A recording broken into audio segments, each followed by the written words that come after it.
ఇక ఇటు జల వివాదాలపై సీఎంల సమావేశాన్ని స్వాగతిస్తున్నామన్నారు బండి సంజయ్. ప్రస్తుతం బండి సంజయ్ మాట్లాడుతున్నారు, లైవ్ లో చూద్దాం. ఈ రాష్ట్ర ముఖ్యమంత్రికి లేదు, ఆ రాష్ట్ర ముఖ్యమంత్రికి లేదు.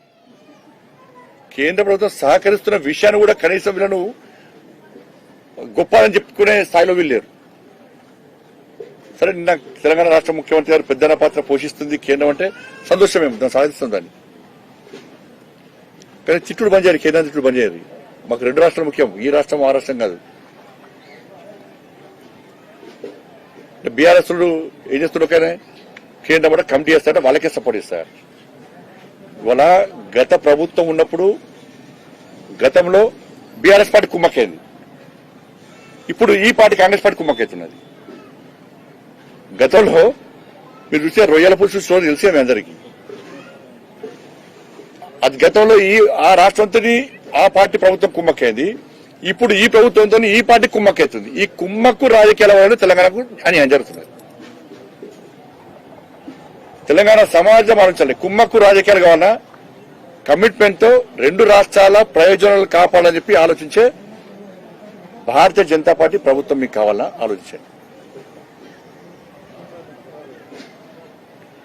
ఇది కొత్త కొత్త నినాదాలకు కొత్త కొత్త విధానాలకు ఆజ్యం పోసే పరిస్థితి దయచేసి తీసుకురావద్దు. ఇదే అలుసుగా తీసుకొని ఇదే అవకాశంగా తీసుకొని ఒక మళ్ళీ ఉద్యమం స్టార్ట్ చేస్తే ఏం చేస్తారు మీరు? ఇలా తెలంగాణ ప్రజల బతుకు నాశనం చేయడం కారకులు. గతంలో మీరు చేసిన తప్పిదాలు, ఇప్పుడు కాంగ్రెస్ పార్టీ చేసిన తప్పిదాలు.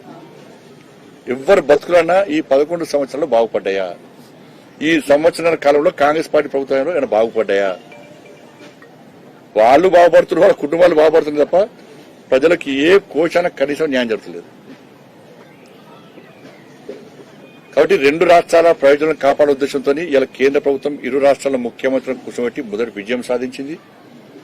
దానికి కమిటీ వేయబోతున్నది. ఆ కమిటీలో అన్ని విషయాలు చర్చించి అన్ని రెండు రాష్ట్రాల ప్రజల యొక్క ఆలోచనను వాళ్ళ ప్రయోజనాలను గుర్తించి అన్యాయం జరగకుండా చూసే ప్రయత్నం కేంద్ర ప్రభుత్వం చేయడానికి సిద్ధంగా ఉంది. ఇది వాస్తవం.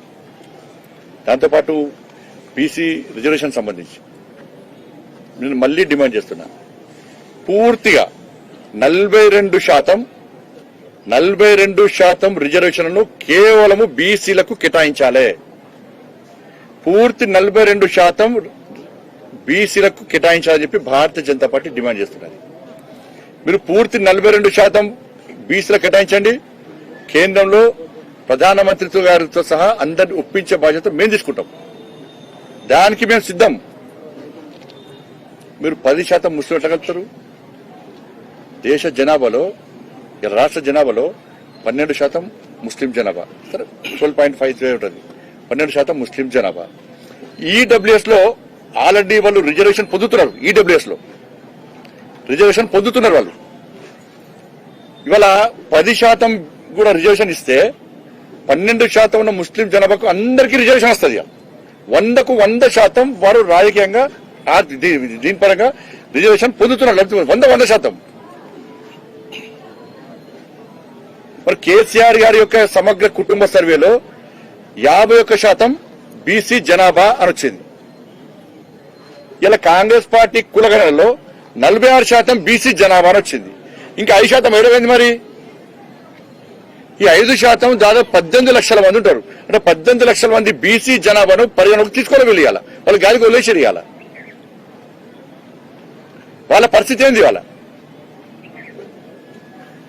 బీసీ జనాభా పెరుగుతుంది తప్ప తగ్గదు కదా.